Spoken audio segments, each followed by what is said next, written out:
ये second part है video का, कॉन्स्टिट्यूशन का जो कंटिन्यूटी है, ठीक है ना। ये बहुत ही इम्पोर्टेंट है और इसको जैसे है वैसे ही पढ़ जाना, ठीक है। Let's start. Writ of certiorari is issued again, किसके अगेंस्ट में होता है? लोअर कोर्ट इशू करता है, और लोअर कोर्ट के अगेंस्ट में इशू होता है, और क्वासी जुडिशियल बॉडीज के अगेंस्ट में करता है। कौन करता है? अपर अपर कोर्ट, ठीक है। सेकंड नंबर, इसको बोलते क्या है? ऐसे पढ़ने का कोशिश करो। ऑडी अल्टेरम पैट्रम, इसका मतलब होता है कि अपोजिट साइड को सुनना है, हियर द अदर साइड, ठीक है। ये इंपॉर्टेंट है, थोड़ा सा इसको देख लेना। Audi alteram partem, partem, audi alteram partem means hear the other side. Next, new states are created under article 3। New state जो होता है वो क्रिएटेड किस आर्टिकल के हिसाब से होता है? आर्टिकल 3 के हिसाब से ऑफ इंडियन कॉन्स्टिट्यूशन। ये डायरेक्ट पूछता है, ठीक है। Doctrine of pleasure with reference to civil servant is mentioned under article 310 of Indian constitution. Direct पूछेगा question. Suppose the question is coming like this, in under which article doctrine of pleasure with reference to civil servant is mentioned? तो article 310, ठीक है, of the Indian constitution. Right to know flows from article 19 of the constitution. Right to know कहाँ से flow करता है भाई? तो ये करता है, it does from article 19। Power कहाँ से डिराइव होता है राइट टू नो का? कि हम जानने का अधिकार, आर्टिकल 19 उसी में है। 19(1) का that is freedom of speech and expression which includes media and press, ठीक है। Freedom of trade, commerce, and intercourse throughout the territory of India is mentioned under Article 301. Very important. ये डायरेक्ट क्वेश्चन होगा कि under कौन सी article में ये mention किया गया है, under which article it is mention, I mean freedom of trade, commerce and intercourse through out the territory of India, in which article it is mention? Article 301, 301, 301, okay. Passive euthanasia, अगर हम लोग पहले पढ़े होंगे ना, मतलब अगर ऊपर में पढ़े होंगे तो ये पता चला होगा, पैसिव यूथेनेशिया के बारे में भी दिया होगा। Under certain circumstances is permissible, ठीक है। और वो कौन सा हेल्ड इन द केस, ये केस पूछेगा कि कौन सा केस में ये लिखा गया था, under which case, I mean in which case it was given regarding passive euthanasia, ठीक है। तो Aruna Ramchandra Shanbaug versus union of India, ये इंपॉर्टेंट है, ठीक है ना। ये दूसरा बार रिपीट किया है, तो ये क्वेश्चन देख लेना। देखो स्टार मार्क ऑलरेडी दिया हुआ है। Next, it was held by the Supreme Court that balance between fundamental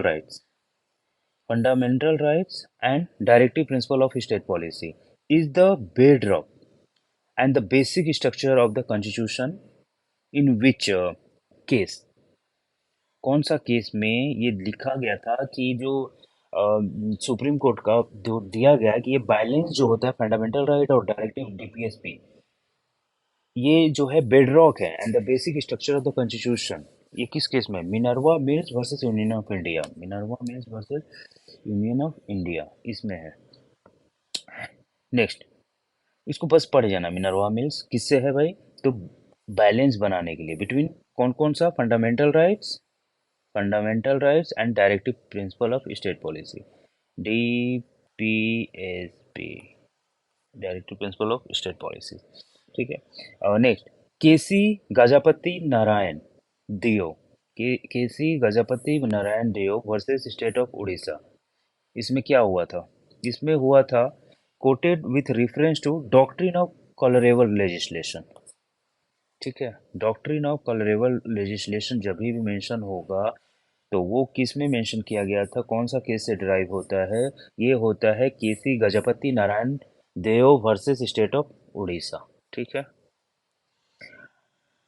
next, Raja Rampal versus honourable speaker Lok Sabha, ये क्या, ये कौन सा ये केस है? ये किस में डील करता है? तो ये डील करता है privilege of the legislature, legislature का जो प्रिविलेजेस होता है वो इसमें डिसाइड हुआ था, Raja Rampal versus honourable speaker Lok Sabha, ये केस में, ठीक है। Under article, next under article 1, under article 1, under article 1 of the constitution, India that is Bharat shall be union of state. ये डायरेक्ट पूछेगा कि under article 1 of the constitution, India that is Bharat shall be unitary और has the power, state has the power to break, secede, नहीं।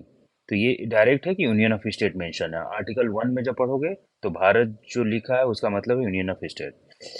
Next, a minister ceases to hold office if he does not become a member of the legislature within 6 months। कितना महीना बाद भाई क्या होगा, उसका हट जाएगा। वो जो अगर मिनिस्टर है और वो क्या हुआ कि वो लेजिस्लेचर का मतलब जीता नहीं है, उसको इलेक्शन करके आना पड़ेगा। ये आर्टिकल दिया है आर्टिकल 164 क्लॉज 4 में, ठीक है, जिसके हिसाब से उसे इलेक्शन में जीत के आना पड़ेगा। वो मैक्सिमम कितना दिन तक, कोई भी आदमी कितना दिन तक अगर चाहेगा तो मिनिस्टर रह सकता है, वो that is for 6 month. Any person can become a minister in parliament for the maximum period of 6 months, ठीक है। And where it is, where it has given, this is given under article 164 clause 4, according to article 71, article 71 में disputes arising in connection with the election of a president or vice president are to be inquired into and decided by the supreme court, ठीक है।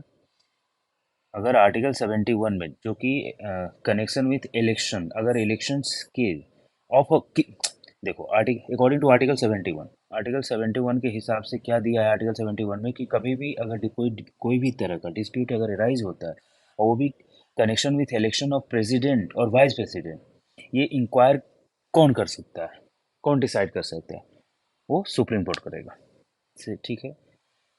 सेल्विस daughter Kavita, ठीक है, let's see this one, next one, Selvi's daughter Kavita had married Shiv Kumar of a different caste against the wishes of her family, ठीक है।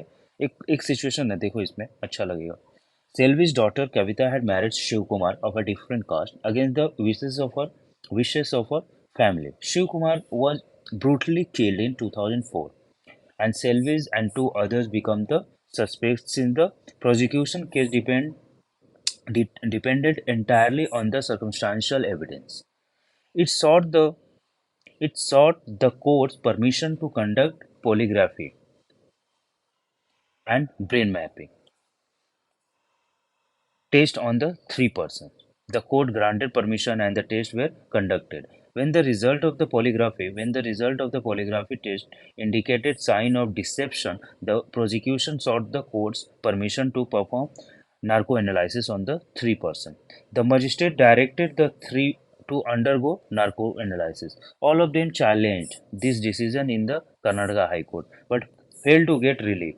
They then went to appeal to the Supreme Court. The court held, क्या held किया, ये बहुत important, देखो एक कहानी यही है कि सेल्विस का जो डॉटर है कविता है, वो एक लड़का से शादी किया, दैट इज शिव कुमार, उसका नाम है शिव कुमार, वो डिफरेंट कास्ट से बिलोंग करता है। अब इसमें क्या हुआ कि Shiv Kumar brutally killed in 2004, अब शिव कुमार को मार दिया गया 2004 में।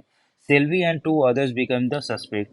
अब कविता ने शादी किया शिव कुमार से और सेल्वी और दो और आदमी सस्पेक्ट्स हो गए कि यही इन्हीं ने शिव कुमार को उसका मर्डर किया होगा। Since the prosecution case depends entirely on the circumstantial evidence. अब इसमें क्या किया गया कि जो सेशन जज था उसने उसने बोला कि अच्छा ठीक है, डिमांड किया पॉलीग्राफी और ब्रेन मैपिंग किया टेस्ट के लिए, तो वो अलाउ कर दिया कि ठीक है चाहो। ये लोग अपील में गया हाई कोर्ट में कि क्या ये सही है, तो हाई कोर्ट ने भी कुछ नहीं बोला। फिर then they appeal to, then they went to supreme court and over there Supreme Court what he said कि compulsory brain mapping and polygraph test and narco analysis were in violation of Article 20 Clause 3.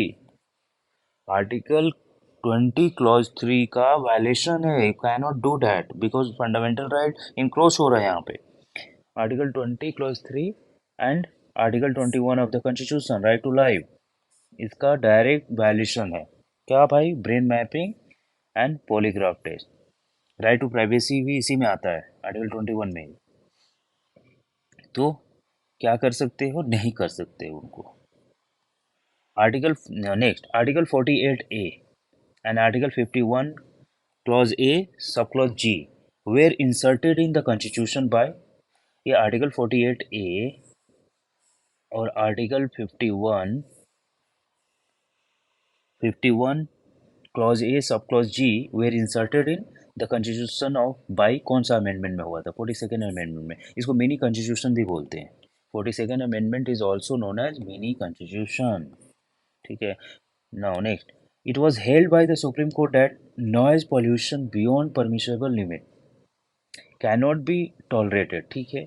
Even if such noise was a direct result of and was connected with religious in the case of. अब देख लो, connected with article 15 with religious in the case of. कौन सा case में ये दिया गया है कि भाई तुम नहीं, पोल्यूशन जो है नॉइज पोल्यूशन का वो परमिसेबल लिमिट से तुम ज़्यादा नहीं कर सकते हो. अगर ये किसी रिलीजियस पर्पज का भी हो तो भी नहीं कर सकते हो. तो वो ये कौन सा केस में हुआ था? Church of god in India versus KKR majestic colony welfare association. ठीक है, ये इंपॉर्टेंट था. Church of god in India versus KKR majestic colony welfare association. ठीक है. Next, if by imposing solitary confinement there is total deprivation of कॉमर मतलब friendship होता है, कॉमरेड्स नहीं बोलते हैं. उसी तरह, if by imposing solitary confinement there is total deprivation of friendship among the co prisoner coming and taking and being talk to. ठीक है. It would offend article 21 right to privacy, right to life way of the constitution, the liberty to move, mix, mingle, talk, share company with co-prisoners, if substantially curtailed, would be violative of article 21. Direct बोल रहा है कि अगर भाई अगर prisoner में है तुम, सोलेटरी कन्फाइनमेंट हुआ है, एक साथ तो नहीं दे सकते हो.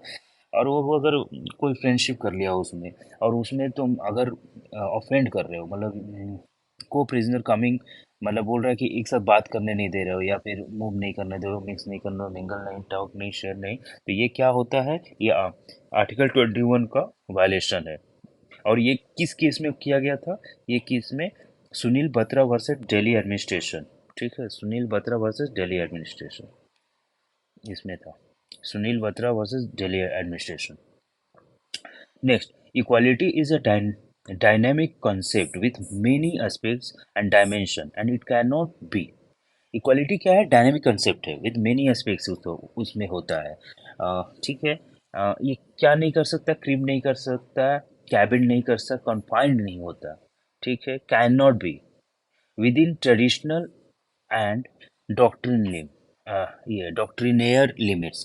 मतलब ट्रेडिशनल जो ये है, उस हिसाब से हम लोग इक्वालिटी को, ये तो डायनेमिक कंसेप्ट है, चेंज होते रहता है. ठीक है. और ये कैन नॉट बी, मतलब उसको कन्फाइन किसी पर्टिकुलर चीज से कि नहीं ये सेट ऑफ रूल है और यही फॉलो करना, वो ऐसे कन्फाइन नहीं कर पाओगे, बांध नहीं सकते हो. ठीक है.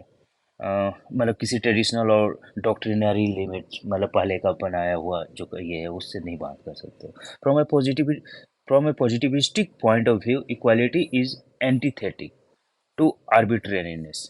In fact, equality and arbitrariness are sworn enemies. This was stated in the case of. अब डायरेक्ट ये कौन सा केस में बोला गया था ये याद रखो. EP Royappa versus state of Tamil Nadu. EP Royappa versus state, ये एक बार पढ़ लेना. ठीक है। EP Royappa versus state of Tamil Nadu, ये देने का कम चांस है, बट फिर भी एक बार देख लेना। हम्म, Hanumantha Rao, Hanumantha Rao versus deputy registrar of trade union, ठीक है। Hanumantha Rao versus deputy registrar of trade union, ये थोड़ा सा पढ़ लेना। ये किस लिए है रजिस्टर, मतलब ये केस रिलेटेड टू क्या है, related to the need for promotion and preservation of internal democracy within trade union. Trade union का ये प्रमोशन का रिलेटेड और preservation of internal democracy within trade union, ठीक है। ये कौन सा है, Hanumantha Rao versus deputy registrar of trade union, जो भी होगा। आर्टिकल 43 क्लॉज बी, ये क्या बोलता है, participation of workers in the management of industries. Direct ये क्वेश्चन पूछेगा आर्टिकल 43 क्लॉज बी, और अगर मतलब एआईबी से रिलेटेड है तो भाई डायरेक्ट निकाल लेना कॉन्स्टिट्यूशन का वो, और उसमें आर्टिकल 43 क्लॉज बी देख लेना। ऐसे एक बार पढ़े रहोगे तो दिमाग में काम करेगा, ये इजीली कर सकते हो। नेक्स्ट, मेरे mere eligibility of the strike does not per se spell unjustifiability, मतलब eligibility of the strike does not पर से स्पेल अनजस्टिफिएबिलिटी, ये नहीं हो सकता। क्यों, ये किस में है, जे कृष्ण अय्यर ने बोला था। ये कौन सा केस में, Gujarat steel tubes versus Gujarat steel tubes मजदूर सभा, गुजरात स्टील ट्यूब्स के अगेंस्ट में ही जो यूनियन था मजदूर का, उसने किया था। तो Gujarat steel tubes versus Gujarat steel tubes मजदूर सभा, ठीक है। मेरी eligibility, eligibility of strike does not पर से स्पेल अनजस्टिफिएबिलिटी, जे कृष्णा अय्यर। नेक्स्ट, इंपॉर्टेंट है, entry number 22 of the concurrent list deals with direct entry. Actually concurrent list में, स्टेट लिस्ट में और सेंट्रल लिस्ट में ये नंबर ऑफ आइटम दिया गया है, नंबर ऑफ आइटम जो कि एंट्री के हिसाब से है। तो एंट्री नंबर 22 कंकरेंट लिस्ट में क्या डील करता है, ये करता है trade union and industrial and labour disputes के बारे में। और यह कंकरेंट लिस्ट में है, तो इस आइटम के related, since it is in concurrent list, so item related to entry number 22 can also be can also be amended or uh, or um, taken by parliament as well as state, ठीक है। मतलब कोई भी law ला सकता है, state भी ला सकता है और पार्लियामेंट भी ला सकता है, ठीक है। Both of them are eligible. Next, directive principles are not justifiable है, कोई कोर्ट में नहीं जा सकते हो इसके अगेंस्ट में। Yet fundamental in the governance of the country, लेकिन fundamental, fundamental in the sense important है गवर्नेंस के लिए, ठीक है। अगर स्टेट मान लो कि सक्षम है, ठीक है, उसके लिए कुछ क्या बोलो, जैसे कि आर्टिकल 44 यूनिफॉर्म सिविल कोड, तो कोई स्टेट कर सकता है, जैसे अभी करेंटली में उत्तराखंड लाना चाह रहा है उसको, तो ला सकता है, उसके ऊपर में है। लेकिन अगर नहीं लाया है तो क्या उसके लिए चैलेंज किया जा सकता है, जाया जा सकता है, नहीं जाया सकता है कोर्ट में। प्रेसिडेंट है the power to dissolve the Lok Sabha, किसको पावर है लोकसभा को डिसॉल्व करने के लिए, ऑप्शन देगा, like speaker, speaker of Lok Sabha, vice president, ऐसे ही दे देगा, प्राइम मिनिस्टर, प्रेसिडेंट, तो प्रेसिडेंट के पास पावर है, ठीक है। An amendment of the constitution can be initiated by introduction of bill for such purpose in either in council of states or house of people। जो amendment है, an amendment of the constitution can be initiated by introduction of bill for such purpose, दोनों जगह से हो सकता है ना, कोई जरूरत थोड़ी है कहीं से भी इनिशिएशन करो, कहीं से भी इंट्रोड्यूस करो, क्या मतलब, राज्यसभा से करो, लोकसभा से करो, ठीक है। The word procedure, procedure establish by law, ये आर्टिकल 21 में, इन आर्टिकल 21 मीन्स क्या होता है, ये दिया हुआ है procedure establish by law in article 21, ठीक है। प्रोसीजर इस्टेब्लिश बाय लॉ का मतलब क्या होता है कि ए प्रोसीजर लेड डाउन और enacted by a competent authority, ठीक है। कौन कर सकता है वो, लॉ को बनाएगा कौन, तो वही है प्रोसीजर इस्टेब्लिश बाय लॉ, वो कॉम्पिटेंट अथॉरिटी ही इनैक्ट करेगा। Next, the entry on forest and protection of wild animals. The entry on forest and protection of wild animals and birds was moved from state list to the concurrent list by the 42nd Amendment. ये कौन सा amendment से हुआ था? तो 42nd amendment से हुआ था। ये कौन सी entry? Forest and protection of wild animals. ये क्या पहले था? स्टेट लिस्ट में था। State has the sole power to amend और introduce any bill in the state legislature but regarding forest and protection of wild animals and bird. Now it has moved from state list to concurrent list. ये कौन C schedule में था? Schedule 7। ठीक है ना, याद रखना। Next, government contract government contract which does not conform to provisions. Government contract क्या है? Which does not conform to provisions of Article 299 of the Constitution. ये क्या है? गवर्नमेंट कॉन्ट्रैक्ट है which does not conform, क्या किस चीज का कंफर्म नहीं करता है? टू प्रोविजंस ऑफ आर्टिकल 299, ठीक है, of the constitution. They are not enforceable in court against the parties.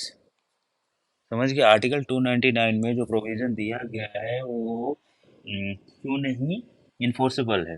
This is what it is showing. Government contract which does not conform to provision of article 299 of the constitution, why it is so? Because उसका ये enforceable नहीं है court में। बस article 299 का जो है contract है वो वो इन्फोर्सेबल नहीं है कोर्ट में अगेंस्ट द पार्टीज, ठीक है। फिर सरसरी आ गया। ये थोड़ा सा इंपॉर्टेंट है, देख लेना इसका। जो जो मैं मार्क कर रहा हूँ ये दूसरी तीसरी बार है तो रिपीट हो रहा है। समझ गए? ये इंपॉर्टेंट है इसलिए मैंने इसको 2-3 बार भी लिखा है। Writ is issue by the court to quash the wrongful order of a lower court. वही है, हायर कोर्ट ऑर्डर करेगा लोअर कोर्ट का कुछ भी। तो ये वाला देख लेना, जैसे भी देगा वह घुमा फिरा के देगा। घुमा फिरा के ऐसे ही देगा। Filing filing with the court to object owns or another's imprisonment is called habeas corpus। मतलब habeas corpus का literal meaning क्या होता है? literal meaning होता है इसका that is personal freedom, ठीक है। तो उसी को बोल रहा है कि filing with the court to object one's और एनोदर्स इम्प्रिजनमेंट। अगर अपना खुद का और दूसरे का या दूसरे का, वो किस में हम लोग फाइल कर सकते हैं भाई? किसके थ्रू? हेबस कॉर्पस के थ्रू रीड कर सकते हैं। द मैक्सिम ऑडी अल्ट्रम, देखो फिर ये आ गया, no one shall be condemned unheard. सबको बोलने का, एक्यूज को, डिफेंस को, सबको, डिफेंस मतलब वही हुआ, एक्यूज, कंप्लेनेंट, सबको बोलने का हक है। Audi alteram partem. Nair service society, Nair service society versus UGC, ठीक है। इसमें क्या बोल रहा है? Nair service society versus UGC. देखो, the Kerala high court held that a university grant commission criterion which allowed certain relaxation in marks to reserve category as a violation of Article 16 Clause 1 of the Constitution। ये इसमें यही बोल रहा है Nair service society में कि जो बैकवर्ड क्लास हैं और उनको जो रिजर्व कैटेगरी में जो ये दिया देता है मार्क्स का, वो अनकॉन्स्टिट्यूशनल है, ठीक है।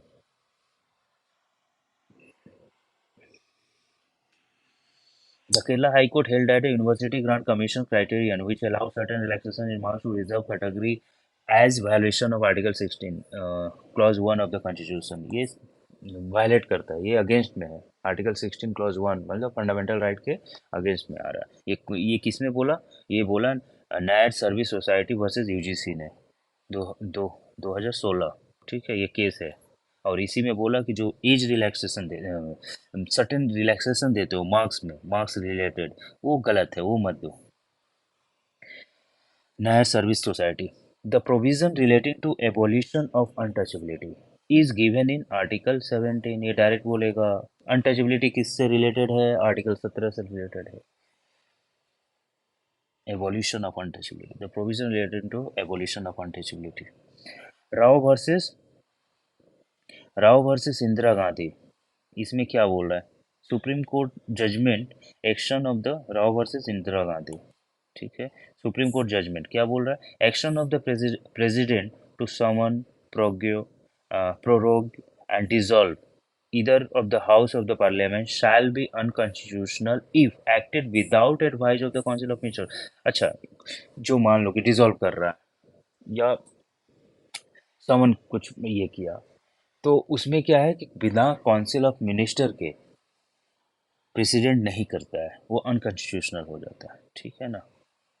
Next, the theoretical power to amend the constitution, the theoretical power to amend the constitution has been given to the members of parliament and state legislatures by article 368। क्या समझ में आया कि दो the theoretical power to amend the constitution has been given to the members of the parliament and state legislature by article 368 368 में ही power मिलता है कोई भी अमेंड करने का। अमेंड मतलब चेंज करने का या बदलने का किसी आर्टिकल को, ठीक है। Next, the right to equality before the law under article 14,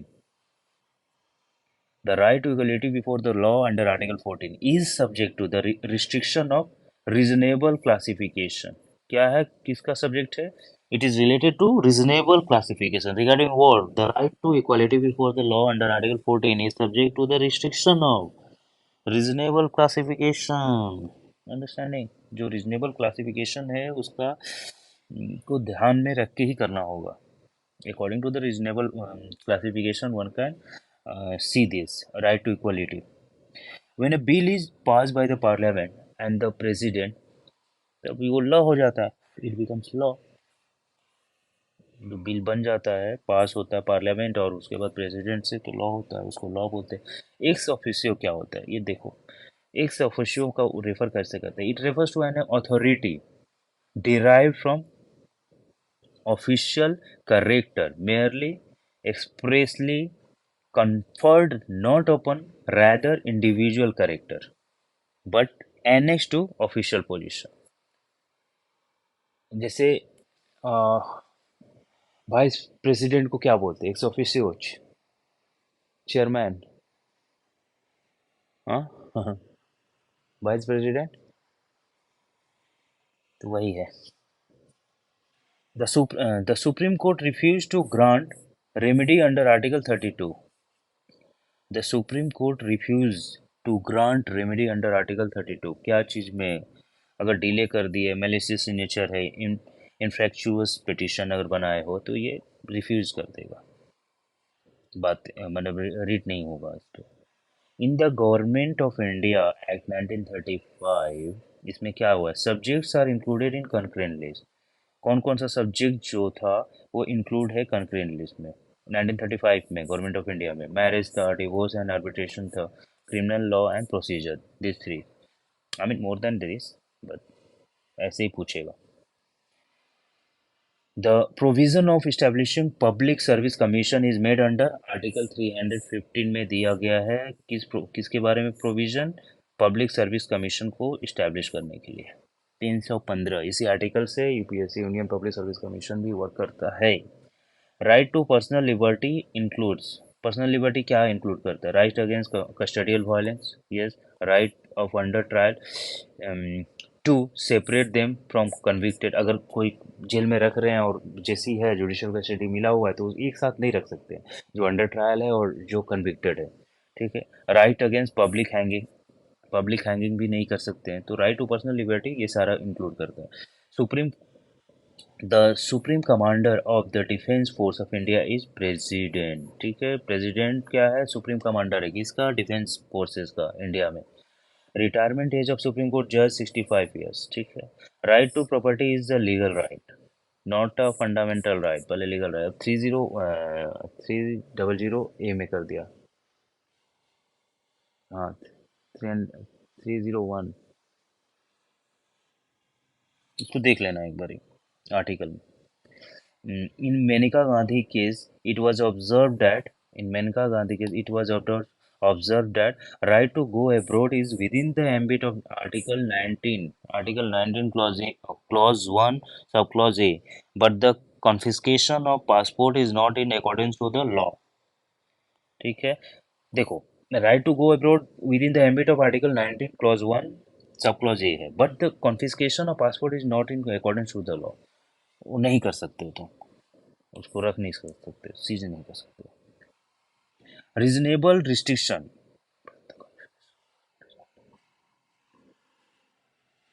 देखो यहाँ यहाँ समझो, इन मेनका गांधी केस में क्या बोल रहा है, ऑब्जर्व क्या किया कोर्ट ने, कि right to go abroad is within the ambit of article 19 clause 1 A में है, लेकिन कॉन्फिस्केशन अब मान लो कि सीज कर लिया गया है, तो कुछ कारणवश ही किया गया है, तो वो उससे नहीं होगा। अगर पासपोर्ट को सीज कर लिया गया तो वो वेरी मच लीजिबल है, वो अलाउड है, कर सकता है, कुछ ना कुछ कारण से ही किया होगा, तो वो चीज़ क्या है, वो लॉ के हिसाब से नहीं है।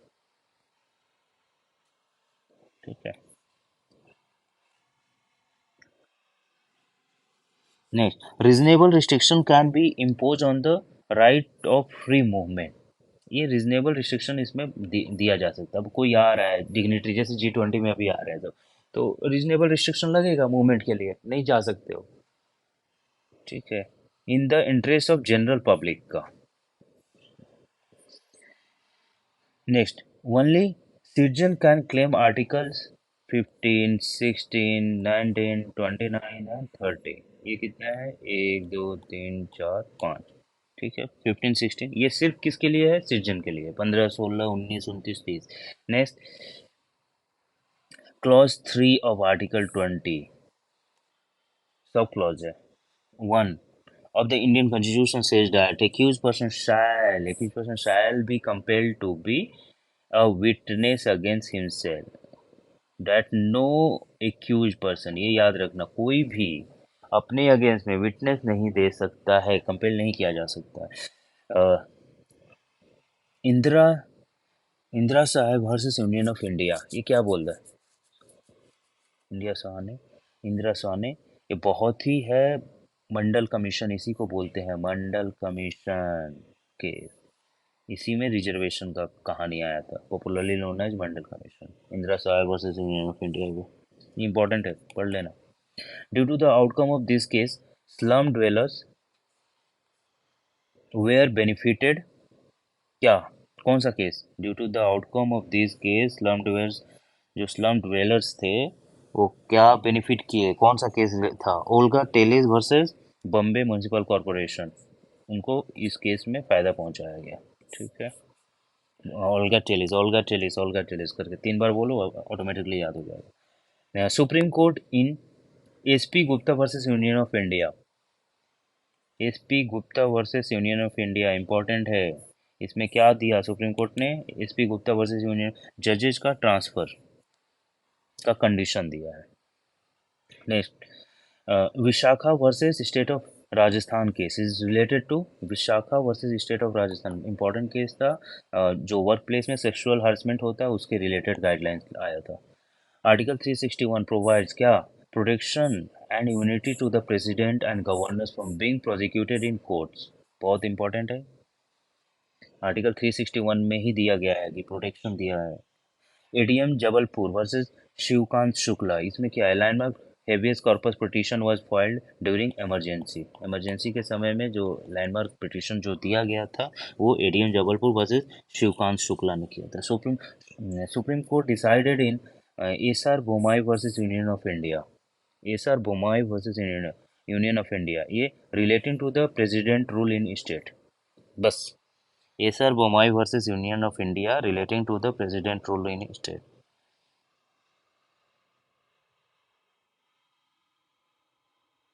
relating to the president rule in Supreme Court decided in SR Bommai versus union of India में relating to the president rule in state, जैसे फटाक से प्रेसिडेंट रूल निकाल देते हैं ना, तो उसी के इसमें डिसाइड किया था SR Bommai versus union of India में। Article 213 empowers the governor to promulgate ordinances when the state legislature is not in session, अगर सेशन में नहीं है तो क्या करता है, गवर्नर क्या कर सकता है, ऑर्डिनेंस ला सकता है। Article 213, now supreme court has decided in Kesavananda Bharati versus state of Kerala, क्या क्या डिसाइड किया था सुप्रीम कोर्ट ने, केशवानंद भारती ये किससे है कि parliament can amend any provision of the constitution but not to alter, क्या नहीं अल्टर कर सकता, बेसिक स्ट्रक्चर किसी भी हाल में and the basic feature of the constitution नहीं कर सकते हो। Basic structure and basic feature of the constitution cannot be altered by the parliament under any circumstances. It was given in Keshavananda Bharati versus State of Kerala. Keshavananda Bharati versus State of Kerala. Direct question है, ये पढ़ लेना, important है, एक दो बार कर लो आ जाएगा, option देखोगे तो याद आ जाएगा। Between between article 264, between articles 264 to 293 ये क्या चीज़ से डील करता है? आईबी के लिए तो आराम से वो कॉन्स्टिट्यूशन का खोलना, आर्टिकल में देखना, इंडेक्स में देख के फटाक से मान लोगे, लेकिन फिर भी अगर एक बार में आ जाता है तो क्या ही खराब है। Article 264 and 293 financial relations between the state and centre are defined in constitution. क्या है जो फाइनेंशियल रिलेशन होता है ना, किसका किसका बीच में, स्टेट एंड सेंटर के बीच में, उस वो क्या है, डिफाइंड है।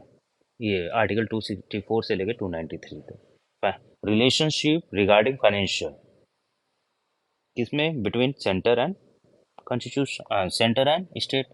आर्टिकल 50 किस में दिया, आर्टिकल 50 क्या है भाई, जुडिशरी को सेपरेट कर दिया, separation of judiciary from executive is guaranteed in constitution under article 50। Next, not the private right, कौन सा प्राइवेट राइट नहीं है भाई, तो right of property is not private right, right right of freedom, right to education, these are not the private right. ठीक है, अच्छा ठीक है, ये यहाँ तक ही रहे, और एक और वीडियो आएगा जिसमें पूरा कॉन्स्टिट्यूशन खत्म, इतना अगर कॉन्स्टिट्यूशन कर गए ना तो आई थिंक कॉन्स्टिट्यूशन छूटेगा नहीं कोई भी। ठीक है, थैंक यू।